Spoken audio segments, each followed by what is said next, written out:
কিন্তু তিনি প্রতিশোধ পরায়ণ ছিলেন না। কেউ যদি আঘাত করতো তার আঘাতকে আঘাতের মাধ্যমে, গালিকে গালির মাধ্যমে, তাকে কষ্টকে কষ্টের মাধ্যমে রিটার্ন দিতেন না।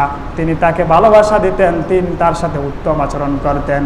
রাসূল করিম সাল্লাল্লাহু আলাইহি সাল্লাম এক ইহুদির কাছ থেকে কিছু ঋণ নিয়েছিলেন। ঋণ নেওয়ার পরে তার সাথে একটা চুক্তি হয়েছিল নির্ধারিত সময়ের।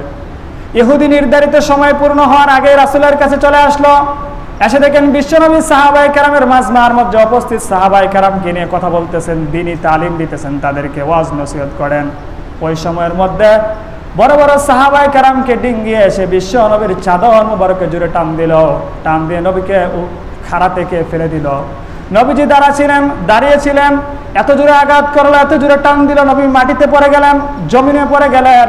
সুন্দর সুদর্শন পুরুষ ছিলেন, তার গায়ে দাগ পড়ে গেল। অমনি ওমর রাদিয়াল্লাহু তাআলা আনহু ওই জায়গা থেকে সাথে সাথে দাঁড়িয়ে গেল। ওমর রাদিয়াল্লাহু তাআলা আনহু তার তরবারিকে টান দিয়ে বের করে বলে, ইহুদির বাচ্চা, তোর কলিজাটা কত বড়, তোর সাহস কত বড়, যেখানে আমি ওমর উপস্থিত আছি সেই জায়গায় তুই আমার নবীর গায়ে আঘাত দিতে চাস, তুই নবীকে অপমান করতে চাইলি, তুই নবীকে অপমান অপদস্থ করতে চাস। আল্লাহর হাবিব বিশ্ব নবীর সামনে যখন ওমর তরবারি বার করে তার গর্দান সই সই ধরল, একটা দিয়ে তার মাথাটা উপড়িয়ে দিবে, দুনিয়া থেকে তাকে চিরতরে বিদায় করে দিবে। অমনি রাসূল করিম সাল্লাল্লাহু আলাইহি ওয়াসাল্লাম দয়ার নবী মায়ের নবী ডাক দিয়ে বলেন, ওমর থেমে যাও, যেই লোকটা আমার কাছে এরকম আচরণ করলো সে তো আমার কাছে পাওনাদার, তার অধিকার আছে আমাকে জিজ্ঞাসা করার, তার অধিকার আছে আমাকে বলার। কিন্তু তুমি কোন সাহসে, কোন শক্তি বলে, তুমি কোন যুক্তিতে ওই লোককে তরবারি দ্বারা আঘাত করতে দাঁড়িয়ে গেলে?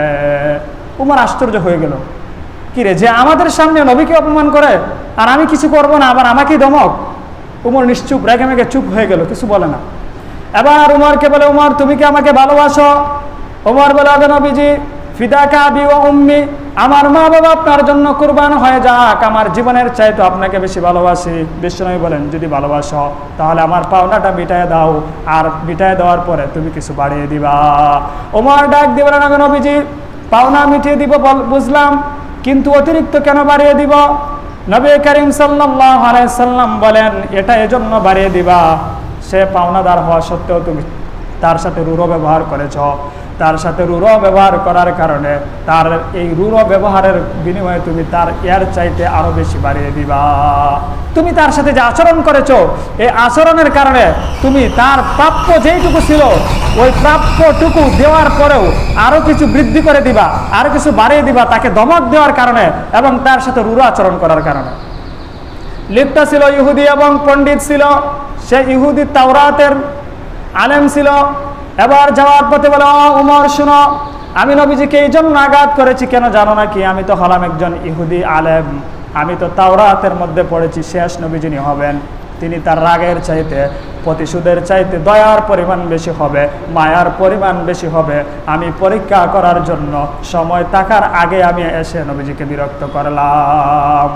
ও ওমর, আমি শুধুই খেজুর নেওয়ার জন্য আসি নাই, প্রাপ্য নেওয়ার জন্য আসি নাই, আমি তো বিশ্বনবীর কদম মোবারকে আসলাম ঈমান গ্রহণ করার জন্য।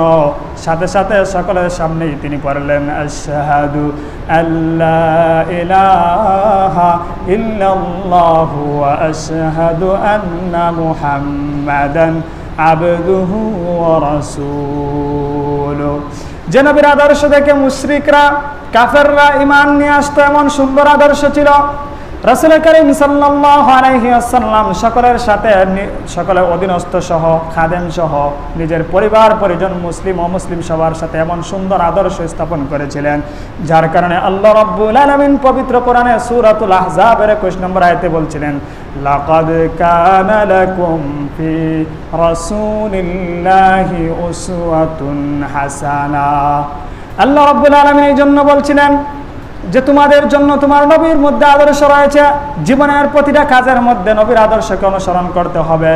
আল্লাহর হাবিব বিশ্বনবী একজন অমুসলিমের সাথে যেরকম ভালো আচরণ করত, এমনিভাবে নিজের অধীনস্থ এবং বাচ্চাদের সাথেও ঠিক ওইরকম আচরণ করতেন।